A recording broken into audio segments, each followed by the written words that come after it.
설교를 하지만 그래도 시간에 너무 매이지 마시고 말씀 잘 듣는 그런 시간이 되기를 소망합니다. 우리는 계속해서 믿음의 사람들에 대해서 배웠습니다. 아담과 하와를 만났고요. 또 아벨과 가인과 아벨을 만났습니다. 그리고 그의 아벨을 대신해서 죽었던 셋의 인생에 대해서 살펴보았고, 우리는 여러 주 동안 아브라함의 이야기를, 또 그리고 우리 지금은 야곱의 이야기를 살펴보고 있습니다. 특별히 이 아브라함과 야곱을 우리는 그 앞에 수식어가 붙는데 뭐라고 하냐면 믿음의 조상 아브라함, 믿음의 조상 야곱이라고 하는 이 두 분에게, 이삭까지 포함해 세 분에게 항상 믿음이라는 수식어가 함께 따라가고 있습니다. 하지만 우리가 아브라함의 일생을 살펴보고 야곱의 일생을 살펴본 바 우리에게 믿음의 조상이다라는 이 수식어에 의문이 생기게 되는 거죠. 정말 이들은 믿음의 사람들이었는가라는 거죠. 그러니까 우리는 이제 배운 바가 뭐냐면 그렇지만은 않다. 제가 그렇지만이라는 단어를 쓴 거는 뭐냐면 믿음의 부분도 있지만 믿음의 조상다움이 없었던 부분이 많았기 때문입니다. 흥미로운 것은 이들의 모습 속에서 도전이 되는 것보다는 실망스러운 요소들이 더 많았고요. 아브라함이 그러했고 우리가 지금 만나고 있는 야곱이 그렇습니다. 하지만 그들의 인생의 마지막이 어땠느냐라는 것을 볼 때 아브라함은 자신의 아들, 100세에 낳은 아들을 하나님이 모리아산으로 보내라, 가서 번제로 드리라고 할 때 그 갈등 없이 3일의 길을 갈등했지만 걸어가서 결국 아들을 주 앞에 번제물로 드리려고 했던 그런 믿음을 주 앞에 드렸던 인물로 마지막 부분을 보여줬고요. 오늘 우리가 살펴보겠지만 이 야곱은 감히 상대할 수 없는 사람 앞에서 위축되거나 기죽지 않고 당당하게 이야기하는 그런 멋진 사람으로 서 있다는 것을 우리가 보게 됩니다. 그리고 그 사람들 앞에서 축복하는 사람들로 서 있습니다. 저는 이 부분을 보면서 하나를 깨닫게 됩니다. 뭐냐면 나도 하나님께 항복하면 아브라함처럼 야곱처럼 나의 인생에도 믿음이라고 하는 수식어가 붙을 수 있겠구나. 믿음의 조상 하상훈이라고 하는 그런 희망적인 메시지를 이들의 인물을 통해서 보게 됩니다. 여러분, 하나님은 어떤 분이십니까? 우리에게 미래를 주시는 분이시고요. 그 미래에 대해서 우리는 소망을 주시는 분이 하나님이시다라는 거죠. 그러므로 하나님의 백성된 우리의 미래는 절망적이지 않습니다. 따라합시다. 우리의 미래는 절망적이지 않습니다. 아멘입니까? 우리의 미래는 소망적이에요. 왜냐하면 하나님이 함께하고 계시기 때문에 그렇습니다. 설령 이 땅 가운데서 세상 어떤 누구처럼 정말 부와 명예를 다 얻지는 못해도 우리의 영원한 미래, 죽음 이후에 주어질 그 미래는 우리가 영원한 하나님의 나라인 줄 믿으시기를 바랍니다. 그래서 우리는 이미 우리의 미래는 소망으로 주어졌다라는 거죠. 이것이 성경의 이야기입니다. 이 놀라운 축복이 여러분의 미래와 여러분의 삶이 늘 소망으로 가득 차게 되기를 주님의 이름으로 간절히 축복합니다. 우리 옆 사람과 이렇게 이야기해 볼까요? 당신의 미래는 소망이 있습니다. 진심이죠? 당신의 미래는 소망이 있습니다. 오늘 이 야곱의 일생 마지막 부분을 통해서 이것을 살펴보려고 합니다. 그의 인생 마지막을 통해 그는 어떤 간증을 했는지, 그리고 어떤 모습으로 살다가 생을 마감했는지 이 부분을 살펴보려고 합니다. 그래서 오늘 말씀의 제목이 무엇이냐면 야곱 험악한 세월을 통해 복이 되다로 정했습니다. 우리 야곱이라는 이름에 자기 이름 한번 넣어볼까요? 시작. 상은 험악한 세월을 통해 복이 되다. 다시 한 번 더 크게 시작. 설교자로서 한 가지 바람이 있다면 여러분의 인생이, 이제 앞으로의 인생이 험악하지 않기를 축복합니다.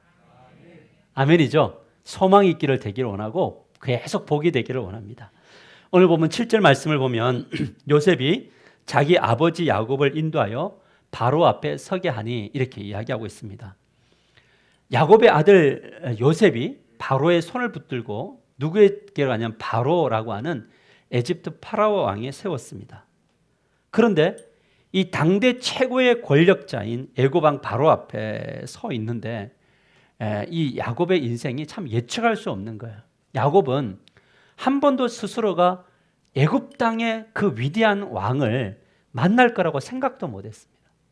그런데 지금 이 야곱은 어디에 서 있냐면 바로 앞에 서 있습니다. 저는 이것이 우리의 인생 같습니다. 저는 여러분들을 만날 것이라고 상상도 못했습니다. 그런데 우리는 만나고 있습니다. 우리의 만남 속에는 만날 수 없는 수많은 만남들이 앞으로 또 펼쳐질 겁니다. 그런데 이 바로가 야곱을 딱 보는 순간 궁금한 게 생겼습니다. 어떤 게 생겼냐면 8절 말씀을 같이 한번 보시면 바로가 야곱에게 묻되 내 나이가 얼마냐? 이걸 물어봐요. 보자마자 나이를 물어요. 왜냐하면 이 야곱의 얼굴에 그 얼굴에 뭔가 범상치 않는 세월의 흔적이 보였던가 봐요. 도대체 너 나이가 몇 살이냐? 그때 그도 그럴 것이 그때 이 야곱의 나이가 몇 살이냐면 130세였거든요. 누군가 그런 말을 했습니다. 나이 40이 되면 자기 얼굴에 책임을 져야 한다라는 거. 여러분 맞는 말인가요? 요즘에는 참 헷갈리는 게 뭐냐면 우리 원장님들의 도움이 있어서 인생의 그늘들이 많이 펴져요. 그런데 아무리 탁월한 의학의 힘과 다양한 것으로 우리의 외형을 가꾼다 하더라도 우리 내면에 있는 인생의 인생의 흔적들, 인생사를 지울 수는 없어요. 한번 몇 번 대화를 나눠보고 교제해보면 그 얼굴 안에 보이지 않는 어떤 그늘도 보이고 숨어있는 이야기들이 다 나오게 되어 있다는 겁니다. 우리가 살펴보면 야곱의 일생 130년 세월 그동안 얼마나 많은 일들이 있었습니까? 그렇게 이 야곱은 바울의 질문에 자기의 인생을 한마디로 정의를 합니다. 뭐라고 이야기하냐면 우리 9절을 보십시다. 야곱이 바로에게 아뢰되 내 나그네 길의 세월이 130년이다. 내 나이가 얼마 못 되니 우리 조상이 나그네 길의 연주에 미치지 못하나 어떤 세월을 보냈다고요?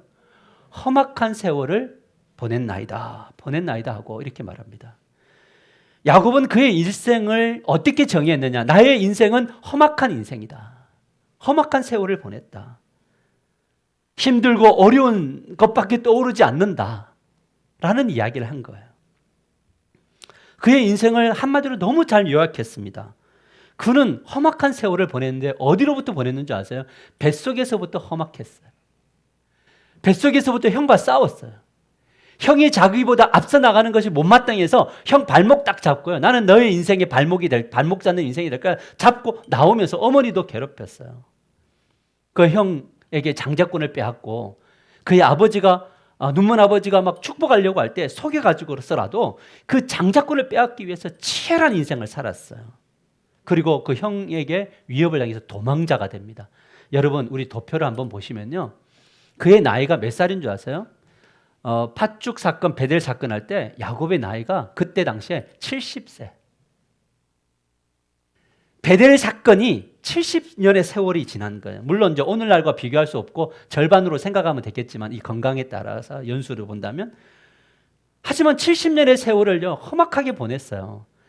도망가서 정착한 하란에서는 어땠습니까? 예삼촌 라반이 처음에는 환대해주고 잘해주다가 나중에는 속이잖아요. 사기꾼을 만나서 그 라반 안에서 얼마나 고생을 합니까? 사랑하는 아내 라헬을 얻기 위해서 또 속여서 4명의 아내가 생기고 그 4명의 아내를 불행하게 만들고 그 4명의 아내 사이에서 끼어가지고 막 어쩔 줄 몰라는 인생, 험악한 세월이죠. 그런데 문제는 뭔지 아세요? 부자가 되었다는 거예요. 여러분 부자가 되었는데 부자가 되는 순간 라반과 그의 아들들에게 위협을 당해서요. 거기서 더 이상 살 수 없었어요. 지옥이었어요. 도망을 옵니다. 근데 끝까지 라반이 쫓아옵니다. 근데 하나님이 해결해 주셨잖아요. 문제 해결해 주고 나니까 어떤 일이 벌어집니까? 앞에 또 형 예서가 야복강 나루토 했을 때 400명 데리고 이 새끼 죽인다 하고 지금 오고 있는 겁니다. 그 모든 스트레스, 모든 고통 거기에다가 하나님 도와주시면 않으면 안 됩니다.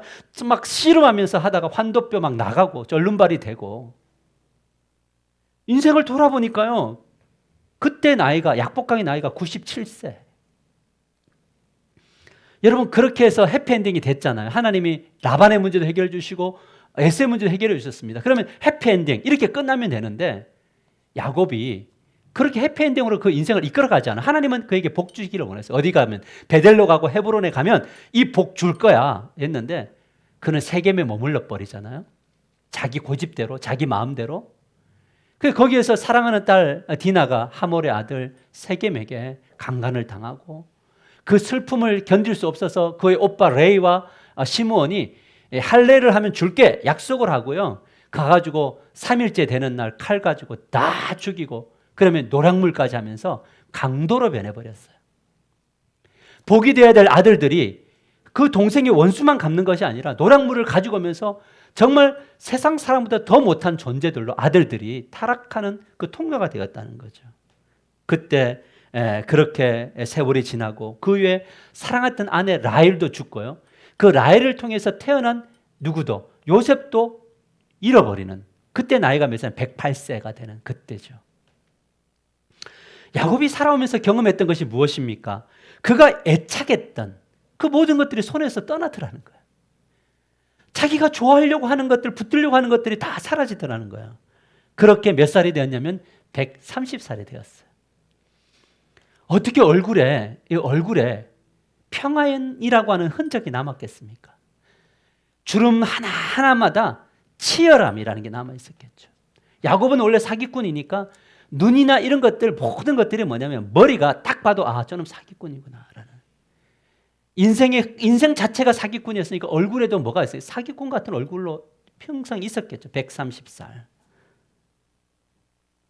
여러분 한번 우리를 돌아보십시다. 여러분의 인생에 여러분의 얼굴에는 어떤 흔적이 남아 있습니까? 아마 그 흔적은 외형적으로 안 나올 수 있어요. 저도 사실 돌아보면 엄청 험악한 세월을 보냈거든요. 근데 저는 사람들이 그렇게 안 봐줘요.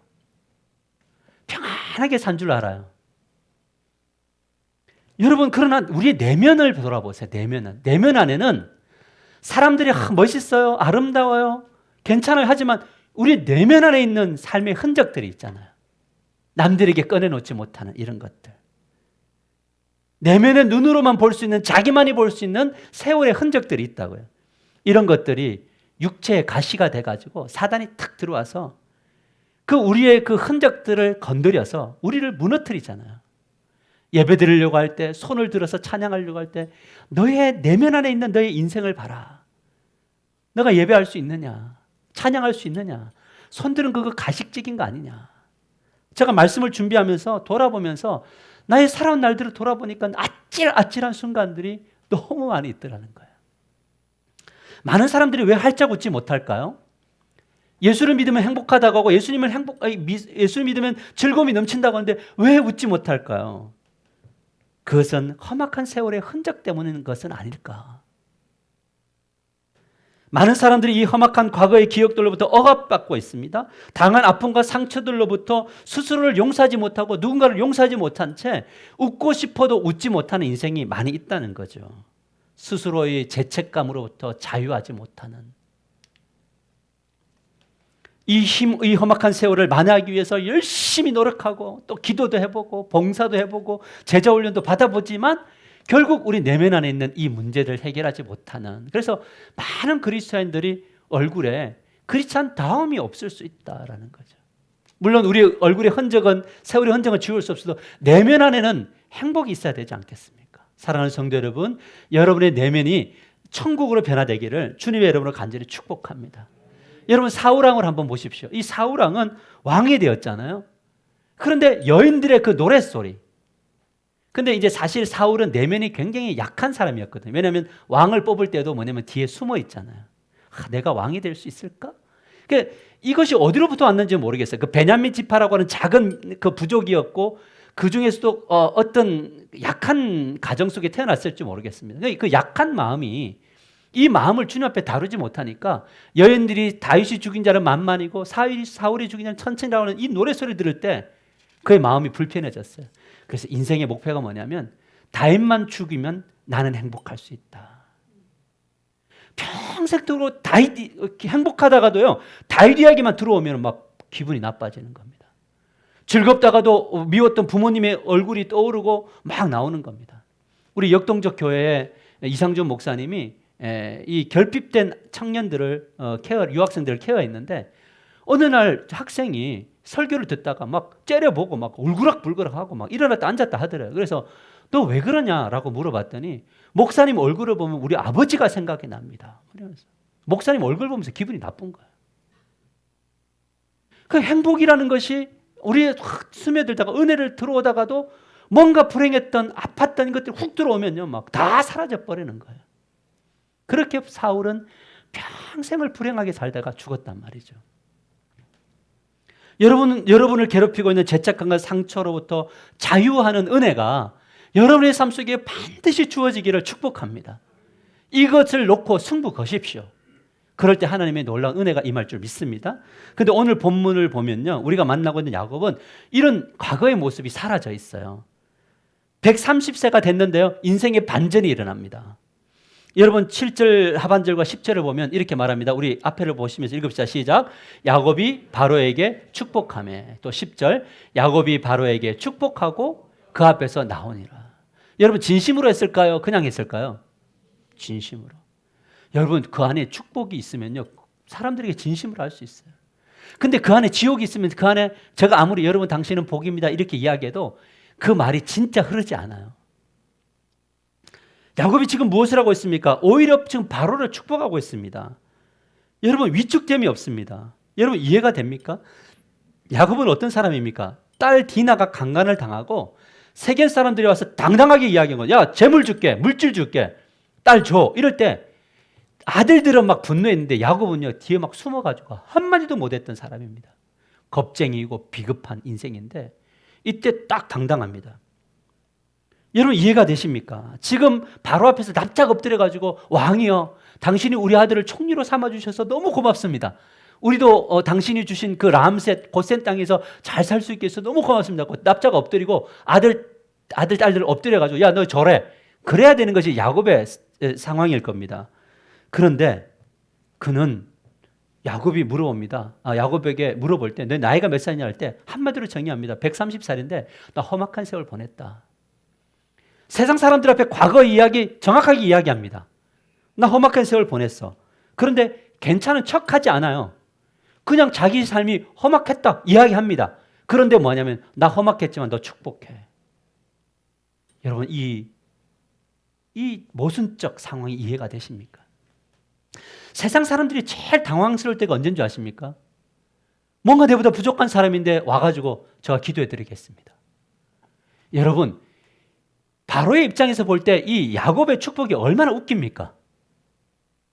그런데요, 야곱은 바로 앞에서 당당하게 선포합니다. 도대체 이 말도 안 되는 이 당당함은 어디로부터 비롯된 것인가? 혹자는 산전수전 다 겪고 130세가 된 이제 죽음을 앞에 둔 이 야곱이 뭐가 겁났겠느냐? 인생 끝에는 겁날 것 없다. 이런 이야기 하는데 아닙니다, 여러분. 나이가 들면 들수록 훨씬 더 겁납니다. 우리 어머니 새벽 기도 하시는 분이고요. 기도 정말 열심히 하시는 분이시고 저를 통화할 때마다 그럽니다. 아들아, 저는 왜 이렇게 오래 사는지 모르겠다. 나는 이제 하나님이 부르시면 오늘 밤이라도 가고 싶다라고 하는데 조금만 아프시면 병원 가세요. 그래서 제가 그럽니다. 어머니 오래 사세요. 저를 위해서 기도해 주셔야죠. 죽음이 우리를 담대하게 만드는 게 아닙니다. 나이가 들어도 위협합니다. 하지만 이 당당한 모습이 어디로부터 기인되었는가? 그것은 바로 뭐냐? 하나님으로부터 온 거예요. 답시다. 하나님으로부터 당당함이, 용기가 주어집니다. 그가 108세가 되었을 때 사랑하는 아내도 죽고 그가 그토록 아꼈던 요셉. 이 요셉은요, 누구를 닮았냐면 라헬을 닮았을 가능성이 많아요. 그 라헬은 죽었잖아요. 근데 요셉을 볼 때마다 그 사랑했던 라헬이 보이는 겁니다. 야곱의 훌륭한 점 한 가지가 뭔지 아세요? 한 번 마음 정하면 끝까지 간다. 물론 이게 이제 방향이 잘못됐지만 라헬 나 사랑해. 끝까지 사랑합니다. 죽어서도요, 요셉 붙잡고 라헬을 생각합니다. 근데 그 아들이 죽었다는 이야기가 들리잖아요. 이때 야곱은 모든 것을 다 내려놔 버립니다. 그때부터 뭐가 보이기 시작한 줄 아세요? 아들들 보세요. 아들들 상처해버렸잖아요. 요셉은 늘 채색 옷 입히고 좋은 것 입히고 좋은 것 먹이고 다른 아들들은 막 일터 보낼 이 아들들 상처 안 입겠어요? 아버지한테 제대로 하겠어요? 말 한마디 한마디? 이제 야곱의 옆에는 아무도 없어요.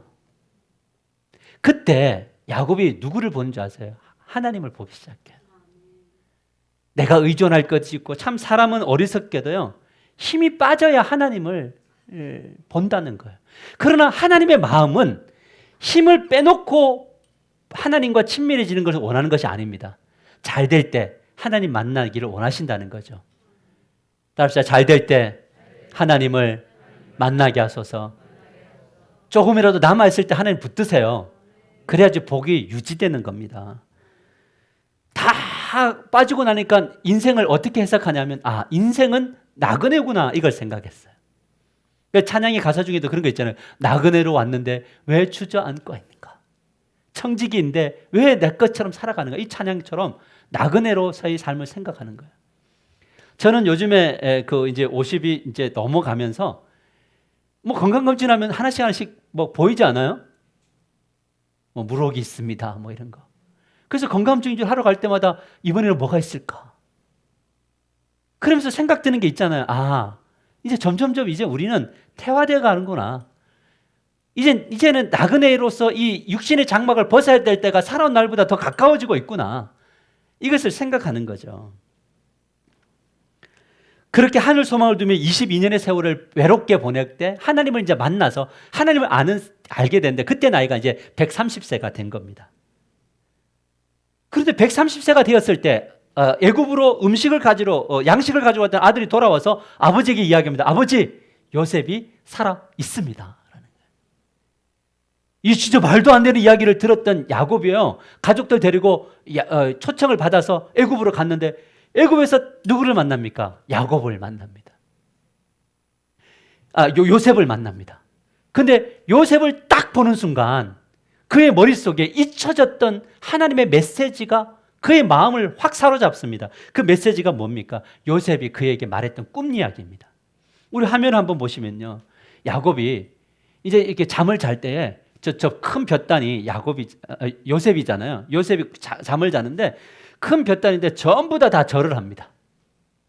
이 꿈을 꿨는데 두 번째 꿈은 뭐냐면 해와 달이 있는데 그 옆에 11별들이 다 자기에게 절을 하더라는 겁니다. 그러니까 이야기를 들었던 형들이 똑똑하니까 이야기 듣죠. 저거 전부 다 자기 이야기구나. 그 열받아서 판 거 아닙니까? 그런데 형들은 열받았는데요.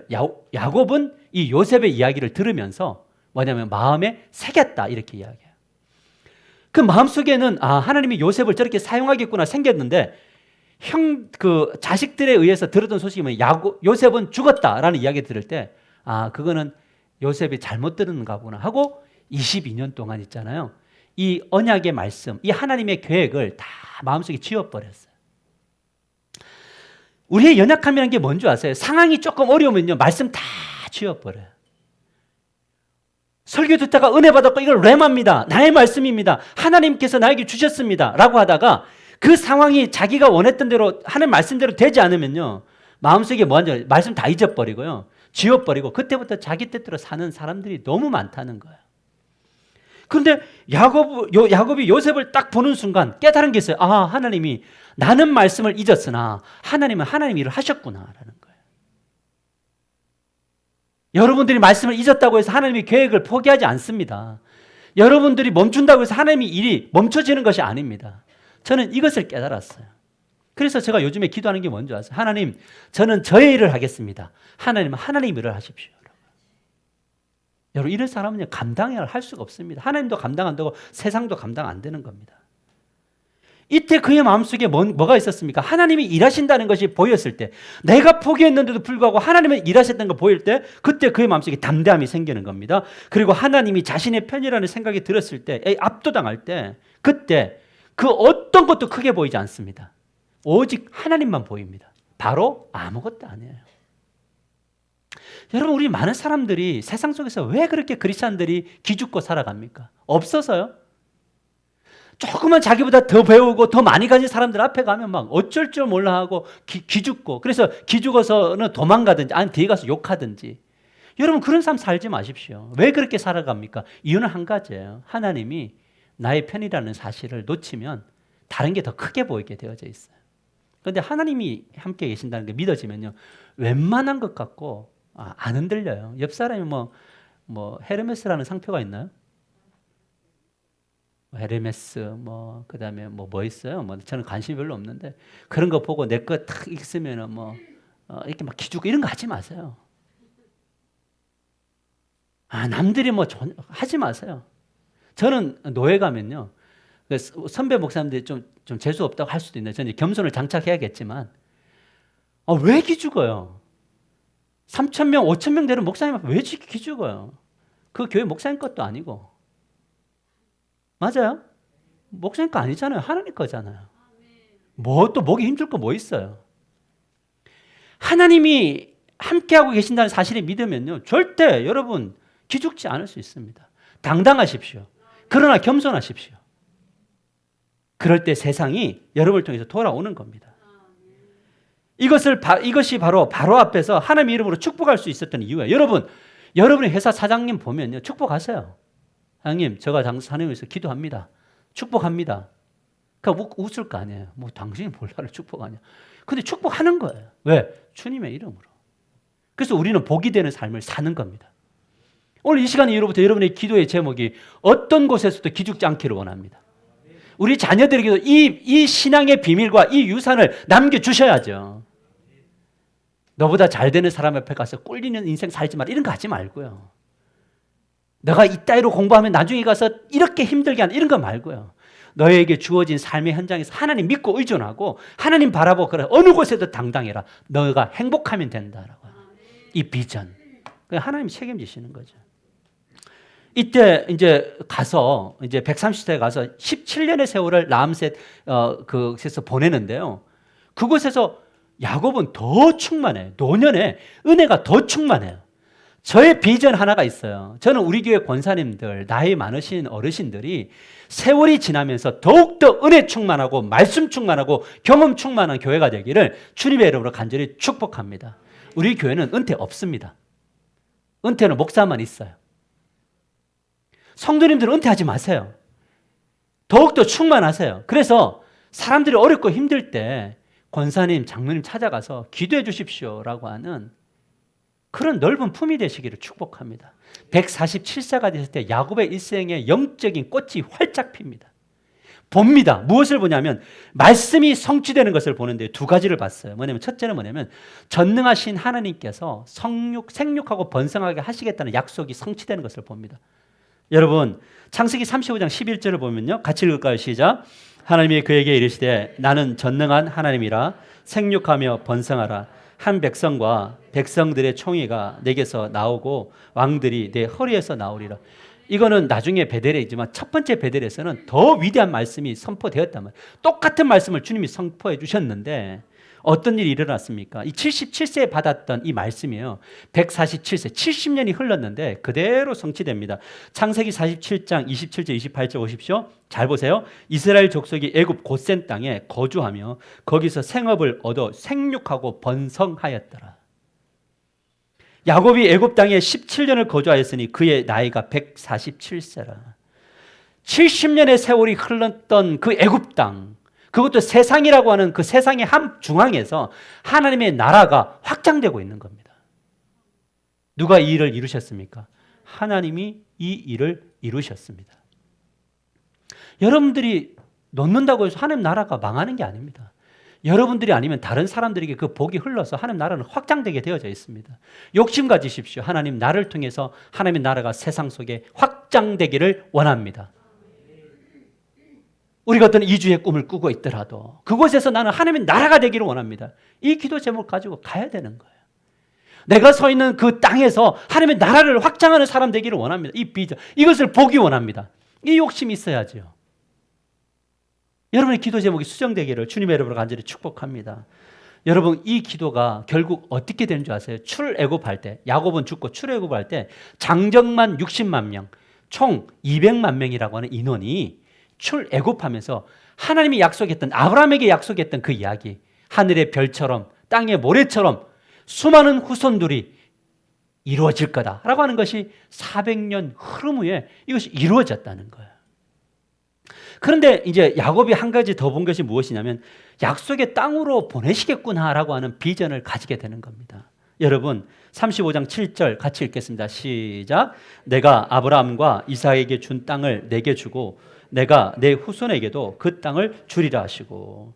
여러분 사실 이 약속은요 야곱의 생애에 성취되지 않았습니다. 그죠? 야곱이 죽고 요셉이 죽고 난 이후에 출애굽하죠.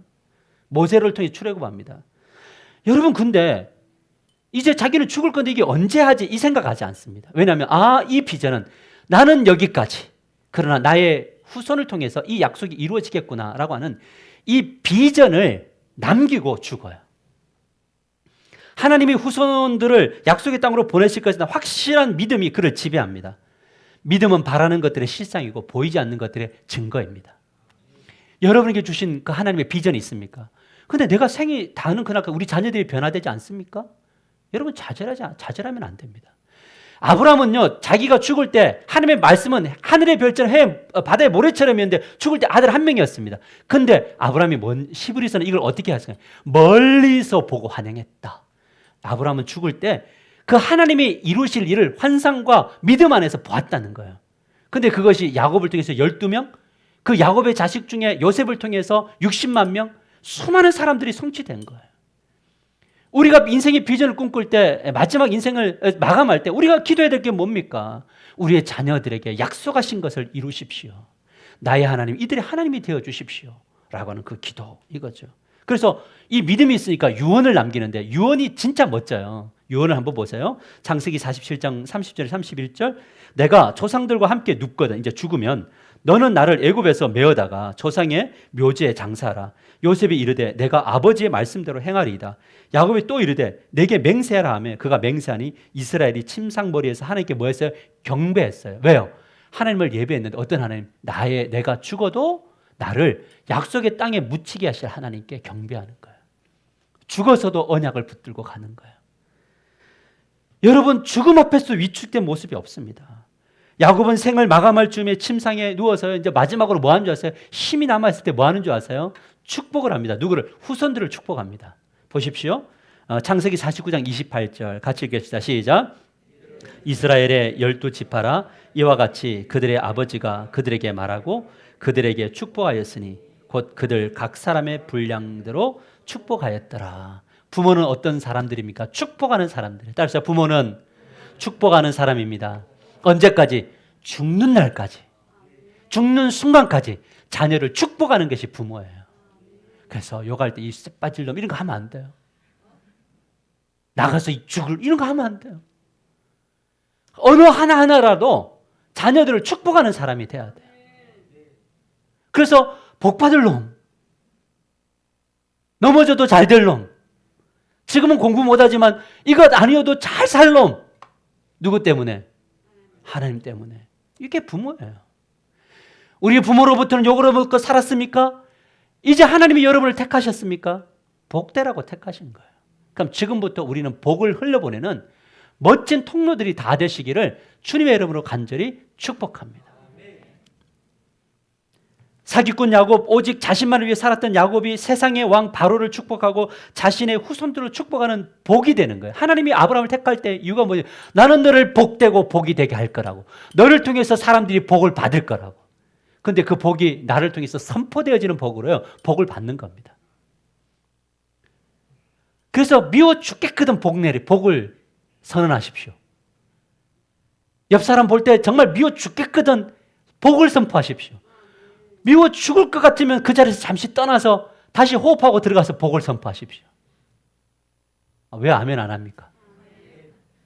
꼭 보면 아멘 안 할 때 아멘하고 아멘 할 때는 아멘을 안 해요. 아멘 하셔야죠. 살아내야 돼요. 저는 우리 하나교회가 복이 흐르는 교회가 되기를 축복합니다. 말씀을 맺으러 갑니다. 그렇게 야곱은요, 생을 마감했어요. 죽었어요.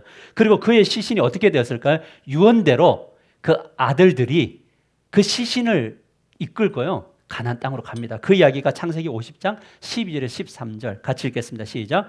야곱의 아들들이 아버지가 그들에게 명령한 대로 그를 위해 따라 행하여 그를 가나안 땅으로 메어다가 마므레 앞 막벨라 밭 굴에 장사하였으니 이는 아브라함이 해쪽 속 에브론에게 밭과 함께 사서 매장지를 삼은 곳이더라.